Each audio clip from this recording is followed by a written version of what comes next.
Sheikh Khalilur Rahman doctor Yunus সরকারের শেষ সময়ে এসে অনেকটা দৌড়ের উপরে পড়েছেন, এতে কোনো সন্দেহ নেই। বিশেষ করে ইন্টারন্যাশনাল কমিউনিটি যখন আর মুখ চেপে রাখতে পারছে না যে বাংলাদেশ আগামী নির্বাচন, এই নির্বাচনে দেশে অসংখ্য মানুষ ভোটাধিকার বঞ্চিত হতে পারে, আবার 14-18 সেরকম ইলেকশন হতে পারে, 24 ইলেকশন হতে পারে। এই যখন সিচুয়েশন এবং এক পর্যায়ে এসে মুখ খুলছে, কমনওয়েলথ মুখ খুলছে, আইআরআই মুখ খুলছে, বিভিন্ন আন্তর্জাতিক মানবাধিকার সংস্থা মুখ খুলছে, শেষ তক না আরো যারা আছে ফরমালি বাংলাদেশে থাকা কোনো রাষ্ট্রদূতরাও মুখ খোলা শুরু করেন, বাকি আছে কেবল এইটুকু।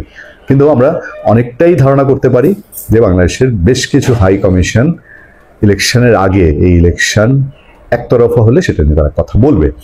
যাক, এই যখন সিচুয়েশন, তখন একদিন আগে সফরকে বাড়িয়ে দিয়ে নিরাপত্তা উপদেষ্টা খলিলুর রহমান গিয়েছিলেন ভারতে। ভারতের কাছ থেকে যে খবরাখবর পাওয়া যাচ্ছে তা হলো কি, যে ভারত তার বেশ কিছু রিকোয়ারমেন্ট, স্পেসিফিক কিছু রিকোয়ারমেন্ট খলিলুর রহমানকে দিয়েছে এবং একটা টাইমলাইন দিয়েছে যে আমরা তোমাদের নিকটতম প্রতিবেশী এবং আমাদের স্বাধীনতা, সার্বভৌমত্ব, শান্তি এগুলোর জন্য আমরা এই জিনিসগুলোর একটা ব্যাখ্যা উত্তর চাই, সন্তোষজনক উত্তর চাই। আবার বাংলাদেশেরও একটি রাজনৈতিক দল পুরোটাই বলতে গেলে এখন ভারত কেন্দ্রিক তার অ্যাক্টিভিটিস চালাচ্ছে।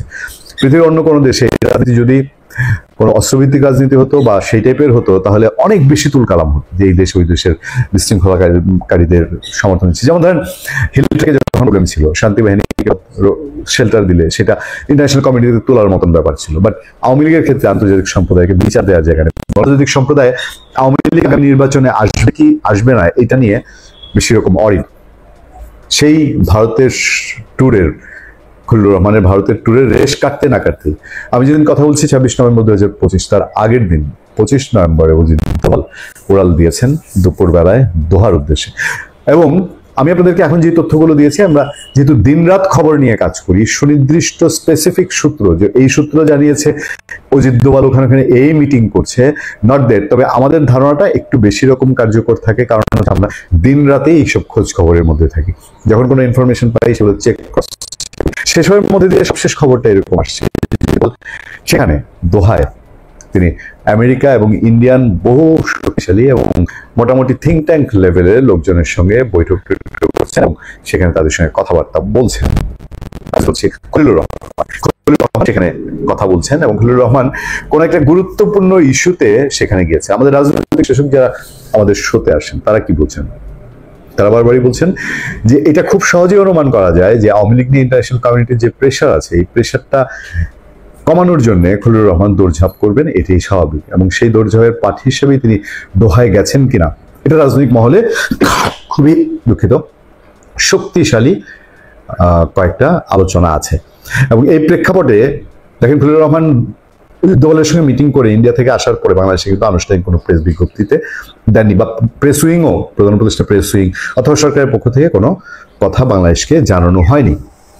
ফলে প্রশ্ন জাগতেই পারে যে এর মধ্যে এমন কিছু কি হয়েছে যেগুলো নিয়ে খলিলুর রহমান প্রচন্ড দৌড়ঝাঁপের মধ্যে এবং দোহায় গিয়ে তাকে শক্তিশালী কোনো পক্ষের সাথে বসতে হচ্ছে,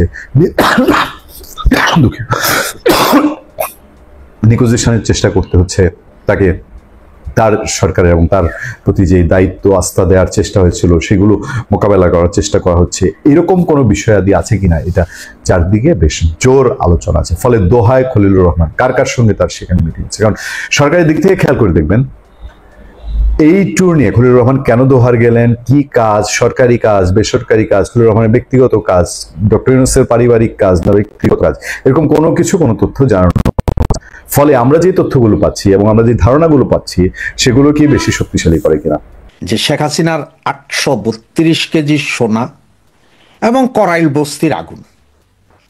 তবে দুটো ঘটনার মধ্যে আমি আপনাদেরকে কিছু মিল খুঁজে দেওয়ার চেষ্টা করব, যেগুলো আপনারা হয়তো মিলটা খুঁজে পাবেন। তো সে মিলটা খুঁজে পাওয়ার জন্য আপনাদেরকে আমার কথাটাকে একটু শুনতে হবে, যেটা আমি বলছি একটু মনোযোগ দিয়ে শুনলে বুঝতে পারবেন। করাইল বস্তির আগুন সেটা গতকাল লেগেছে এবং সে বিষয়ে বিভিন্ন পত্রিকায় যে ফটো কার্ডগুলো এসেছে, আমি সবগুলো ফটোই আমি লাগিয়ে দিয়ে দিচ্ছি যাতে আপনারা একটার পর একটা দেখতে পারেন। সেখানে আপনারা দেখেন যে করাইল বস্তিতে হাইটেক পার্ক নির্মাণের তাগিদ আলমাস কবিরের। আলমাস কবিরটাকে সেটা আপনারা নিশ্চয়ই জানেন, এবং তার যে ভাষ্য সেটা হচ্ছে যে শুধু সে না, অনেক বিদেশি কোম্পানিও এখানে ইনভেস্ট করার জন্য চাচ্ছেন।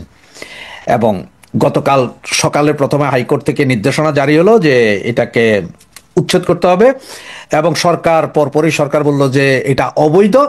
এর ঘন্টা তিনেকের ভেতরে আগুনে নিঃশেষ হয়ে গেছে 900 পরিবার। আর এই 900 পরিবার যে নিঃশেষ হয়ে গেল, এরা রাস্তায় পড়ে গেছে। আর সেই সময় আবার আমাদের গ্রামীণ ব্যাংক কাকু, ইউনুস কাকু, ওনাদেরকে সহযোগিতা করার হাত বাড়িয়ে দিচ্ছেন। গ্রামীণ ব্যাংক থেকে বলা হচ্ছে তাদেরকে লোন দেওয়া হবে, মানে সেখানেও ব্যবসা। পুইরা যান, মইরা যান, জয়লা যান, আপনার ব্যবসা চলতেই হবে। এটা ঘটলো গতকালকে আরো 3টি ঘটনা ঘটেছে, আজকেও ঘটছে। এর মধ্যে আপনার আমাদের যে উপদেষ্টা একজন আছে, ওই যে বিমান এবং পর্যটন মন্ত্রণালয় যার হাতে, তিনি কিন্তু গতকালকে জুলাই আগস্টের সেই হত্যা মামলা থেকে বেকসুর খালাস পেয়েছেন, মানে তার বিরুদ্ধে কিছুই প্রমাণ হয়নি, খুব দ্রুত। বাকি সবাইটা বাইজে আছে, কিন্তু ওনারটা হয়ে গেছে। এর আগে আমি একটা ভিডিওতে বলেছিলাম, এই সেই উপদেষ্টা যিনি আকিজ কোম্পানির মালিক, মানে আকিজ বিড়ি বা আকিজ যে আরো যে প্রোডাক্টগুলো আছে, এগুলোর মালিকানা হচ্ছে যে এই আকিজের এই ভদ্রলোকের।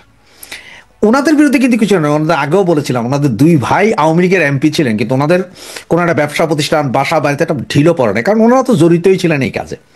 তো ওনাকে কালকে বেকসুর খালাস দেওয়া হয়েছে, এটা কিন্তু দেখেন নাই, অনেকেই এড়াইয়া গেছেন, কারণ হচ্ছে যে আগুন জ্বালাও পোড়ার ভিতরে এইটা কে খেয়াল করে। এবং গতকালকে আরো একটা ঘটনা ঘটেছে, যে এয়ারপোর্টের ভেতরে যে আগুনটা লাগছিল ওইটাও নাকি এমনিই লাগছে, ওইটা কেউ লাগানি, এটা অটোমেটিক লেগে গেছে, খোদাপদত্ত আগুন, ছিউ, ওই আপনার ইয়ের মতো, কি বলে, ভূমিকম্পের মতো। যদিও ভূমিকম্প হওয়ার পরে বিভিন্ন নেতারা বলছে যে এটা শেখ হাসিনায় ধাক্কা দিয়া ভূমিকম্প হওয়াই দিছে।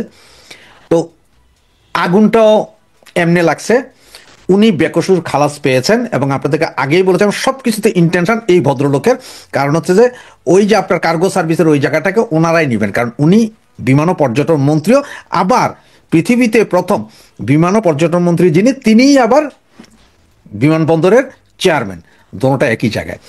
আবার গত পরশুদিন আরেকটা খবর পেয়েছেন যে অস্ত্রগুলো চুরি হয়েছিল, কিছু অস্ত্র ফেরত এসেছে।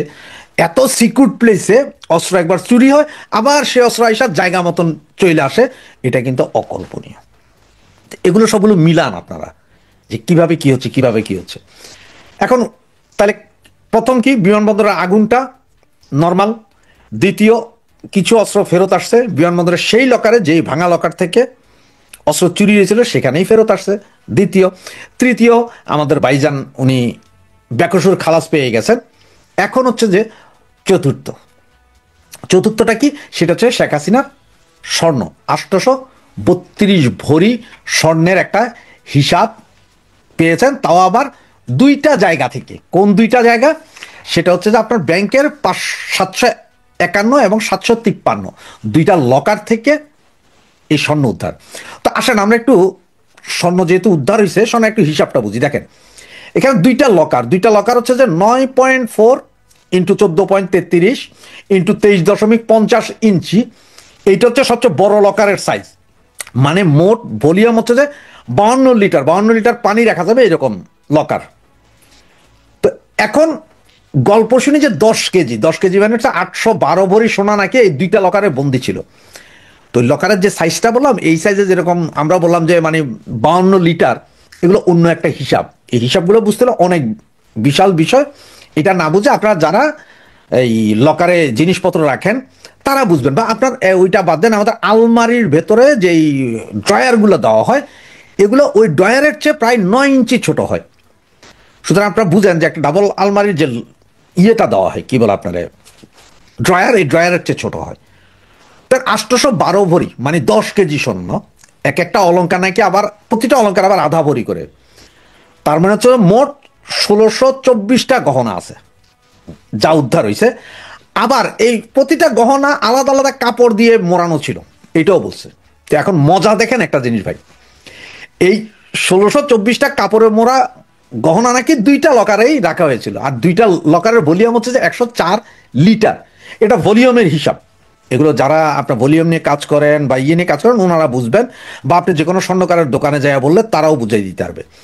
কিন্তু কাপড়ে মোড়া এই 1624টা গহনার ভলিউম হবে আপনার হচ্ছে যে 200 থেকে 400 লিটার। এই 1624টা গহনা মানে 832 ভরি এই গহনার মোট যদি লিটারে আপনারা কনভার্ট করেন, এইটা 2 থেকে 400 লিটারের কম হবে না। বাদ দেন আপনার 200 লিটার, বাদ দেন আপনার 400 লিটার, 300 লিটার ধরলাম। তার মানে 2টা লকারে এগুলো রাখা সম্ভব না, এটা 9টা বা 10টা লকারে সম্ভব। এটা গণিত, এইটা বাস্তব, এবং এইটাই হচ্ছে কমন সেন্স। এটা গণিতিক হিসাব, বাস্তব। যারা অঙ্ক ভালো বোঝেন, যারা অঙ্কে মাস্টার, তারা কিন্তু এই হিসাবগুলো ধরে নিতে পারবেন। তারপর আরেকটা ফ্রি কমেডি কি করলো, 8 ভরি সেট নাকি 800টা, মানে 8 ভরির সেট 800টা, তাহলে 10 কেজি সোনায় 8 ভরি, তার মানে 135টা সেট হয় মোটামুটি। তাহলে 800টা আসে কোন স্পেস স্টেশন থেকে আপনারা বলেন? যেখানে 8 ভরির সেট নাকি 800টা, তাহলে 10 কেজি সোনায় তো 8 ভরি হওয়ার কথা। 8 ভরির 135টা সেট হয় মোটামুটি 135টা, তাহলে 800টা সেট করতে পাইলো। তাহলে 800টা আসলো কোন স্পেস থেকে? এটাকে মঙ্গল গ্রহ থেকে আসছে না চন্দ্র থেকে আসছে? আমি এটা বুঝার একটু ব্যাপার আছে। আবার সবচেয়ে হাসির জায়গা কি জানেন? দেশের প্রধানমন্ত্রী নাকি নিজের নামেই লুকাইয়া স্পেশাল ফোর্স দিয়া লকারে সোনা লুকায়। আরে ভাইজান, এই ফারুকির গল্প এগুলো বাদ দেন না। ফারুকি তো গল্প কইতে কইতে উঠাইয়া ফেলাইছে আপনার ওই যে গ্রামীণ ব্যাংকের মোবাইল টাওয়ারের উপরে। কিন্তু এখনকার এই সোনার যে গল্প, এইটাতে আমার মনে হচ্ছে আমরা চন্দ্র অভিযানে যাচ্ছি। কিন্তু আপনার সবগুলো যদি মিলান, আপনার হিসাবটা মিলবে না, মিলবেই না। আর লকার কি বলতে জানেন? লকার বলতে, আরে ভাই এত মিশা কথা, 2 লকারে 800 ভরি স্বর্ণ তো কোনো দিন হবে না। অন্তত তোরা 2 লকারে 800 ভরি স্বর্ণ যদি বলো, তাহলে মিনিমাম 10টা লকার দেখাইতে আমার যদি 10টা লকারে কাপড় দিয়া পেঁচায় রাখছে বলতি, তাহলেও আমরা মাইনা নিতাম।